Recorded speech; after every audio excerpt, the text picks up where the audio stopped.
Now, this just shows the extent of police brutality. And in Kenya, it's been really very bad. There's been excessive use of force. Police frequently use live ammunitions. When you are trying to stop people from protesting, you are supposed to use blank bullets, not live ammunitions. But they use live ammunitions, they beat them, they use tear gas against unarmed civilians.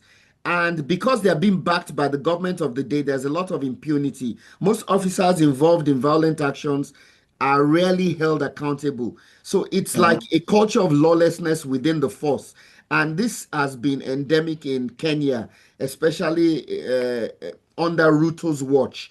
And this should not go unchecked, really. It's just so sad. A 22-year-old face mask vendor protesting. What would he have done to have warranted that kind of an action? No, they're using live bullets on these people, and they killed Yeah. 19 people last Wednesday. And it's clear that in Kenya, remember, they sent security forces to go and fight black people in Haiti for Yes. America. So it's clear that what's his name, Ruto is getting money from the U.S. and he's using that money to spread it amongst all the parts of the judicial system in Kenya so they can do whatever they want. The police is supposed to have internal affairs, which looks into things. Then it's supposed to have a civilian oversight, and then there's the judicial.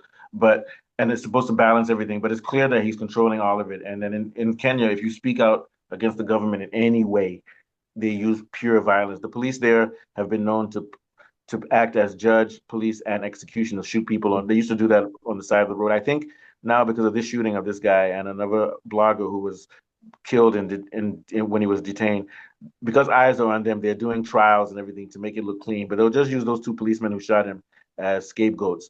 But this systemic violence will continue because it's clear that Ruto will use violence. Even in Nigeria, when you protest, what's his name?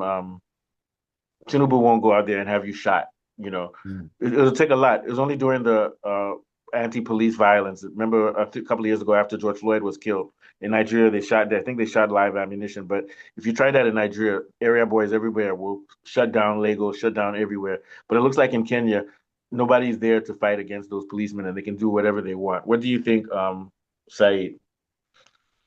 Yeah, I think this is more like NSAS 2.0 happening in Kenya because we all know how African police behave. Immediately, as soon as they have gun in their hands, they believe that they are God, that whatever they tell you, you have to abide by it. So I think that's exactly what is happening. But And I think it's it's especially bad in proven. it's especially bad in Kenya because in Nigeria, like for example, if you go to Lagos, those policemen they may be tough, but they're not going to shoot into the crowd because they're like these are my people. But it seems like these policemen in Kenya, it's almost as they see the people as animals. You get what I'm trying to say, Afolabi? Yes. Like like if you're in On this, Lagos, on let's this, say, on, uh, on go this, ahead. you cannot say the rate is not as much as what is happening in Kenya, but does it still happen in Nigeria? Yes, it does. Yeah, but at It least can in still Nigeria they happen use in tear gas. They use tear gas. Yes. They don't use Thank live God. bullets. Yeah. I think why I don't believe that why it often happen in Kenya is because probably because they are more confrontational than we Nigerians. We Nigerians use massive I don't kind think of so. like I don't agree. closer. In Kenya, the Kenyans are actually more docile than Nigerians. They haven't had the level of right. And you have to remember, these students are protesting because of the economy is so bad, and they're not out there doing any. They're not hurting anybody. Like, look at Nigeria when area boys go off, the police don't shoot them like that. Sometimes they do. It's beginning to happen in Nigeria now, and especially in Delta area where kids is getting very crazy. But the violence goes both ways. Local residents also have guns. So, but my thing is that Kenya has a serious issue. In Kenya, policemen used to pull over people and just ask them for money. If they don't give them money, they shoot them and say that they were armed robbers. They're taking it to another level. So to me, I mean, yeah, maybe They you're right. shoot them just like that. They don't do that in Nigeria. In Nigeria, we have more culture than that. We don't. You heard? What are your thoughts, Yeah, Mister? I expect organizations to come in and what are they doing now? What are they saying now?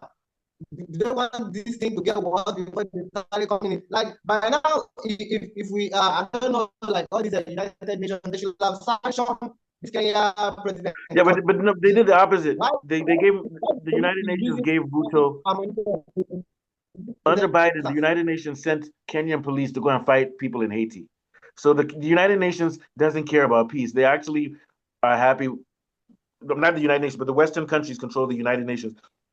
So the Western countries, Okay, that's America, how that. America is using Kenya as their to keep that area, East Africa, out of control. So they let Ruto do whatever he wants, so long as he pleases them. Same thing as Kagame. What's it? That's Kagame. Kagame is doing all kinds of violence in Congo, and the reason the UN doesn't step in is because U.S. and those countries are using him because they want Congo resources. What are your thoughts, Mr. Warif? Yeah. Okay, about the guy that was shot. Yeah. Well, I don't, sometimes in Africa or the security, Yeah, that you're what they breaking. I asked think them you're to do. is your speaker on because you're breaking. It even caused breaking for Mr. Okay, Saeed. can you hear me? I follow me. How does it sound? It's breaking a little bit. Yeah. Okay. Let me change my position. Okay. What are your thoughts about that? I follow me before we get back to Mr. Warif. Yeah. Yeah, like you rightly mentioned, the Kenya police, there's been a colonial legacy of repression. So the Kenya police force evolved from colonial structures that are meant to control rather than serve the African population. So I think Yeah. that's where everything came from. But never should they use live bullets. I mean, I was in Unilag, and many times when our exams are coming up, there won't be power supply, and we would protest. We'll go to the Senate House and protest. So the highest they will do is to bring in police to put tear gas and blank bullets. Nobody would shoot live rounds to students because you don't know children of whom they are. But because the Kenya police are just not accountable for the offenses they carry out, they will continue to carry out this kind of impunity. And because they are tools in the hand of political juggernauts, like their president, they just keep shooting people and killing people. So I think that's where the problem is. They Yeah. should be held And once accountable. again, They should be held I think the accountable. country needs to come together. This generation Z or whatever they call themselves, they need to come together, but they need to have a plan, and they need to.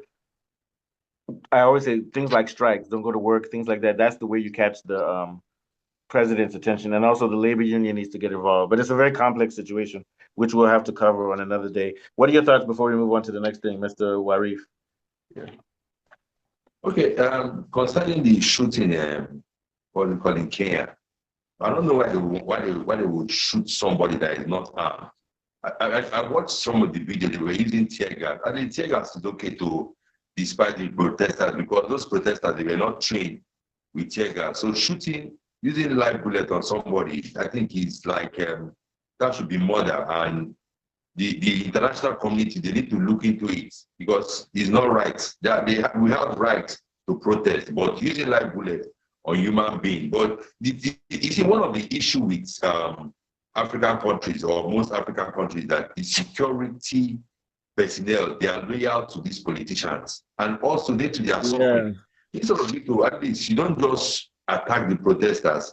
And again, the protesters they have their own issue. You know, one thing about protest, before you know it, the Muslims they will hijack the protest and they begin to what Oh yeah, begin rough boys. Yeah. yes. That is one of the and begin to attack innocent people and attacking very people. In fact, many of these protesters are hooligans. So, I'm no, they sorry are to say so, hooligans. but they still you can't do this. If And these people are protesting in Kenya. They wanted to. Ruto said he wanted to tax. Can you imagine feminine hygiene products? Tax toilet paper. Add tax for toilet paper. Can you just imagine? So people can't live like that. They're dying. They don't have money. Then you want to add tax that if you buy feminine hygiene, you have to pay extra tax again. And where's that money going to? It's going to Ruto. So there's a big problem in Kenya. Okay, so we'll go to the last issue.